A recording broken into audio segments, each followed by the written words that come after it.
રાજ્યસભા અને લોકસભામાં વિપક્ષનો હોબાળો યથાવત. લોકસભાની સ્થગિત કાર્યવાહી થોડીવારમાં થશે શરૂ તો રાજ્યસભા 2 વાગ્યા સુધી સ્થગિત.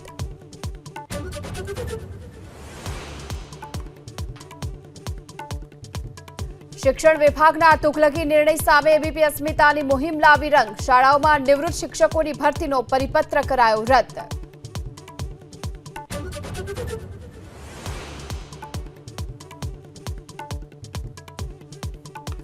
રવિવારે ખાબકેલા ભારે વરસાદથી હજુ અમદાવાદના ગ્રામ્ય વિસ્તારોમાં જળબંબાકાર. બાવળાનું ઢેઢાણ અને ગામડીમાં ઘૂંટણસમાં પાણી ભરાતા સ્થાનિકો પરેશાન.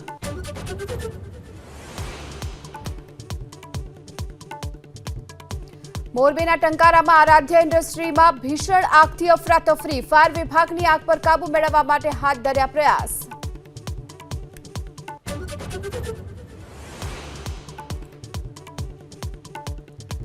મેફેડ્રોન ડ્રગ્સનું વેચાણ કરવા નીકળેલા 2 યુવક ઝડપાયા. સુરતના ઉત્તરાયણમાં ગરનાળા પાસેથી ભાગવાનો પ્રયાસ કરી પોલીસ વાનને મારી હતી ટક્કર.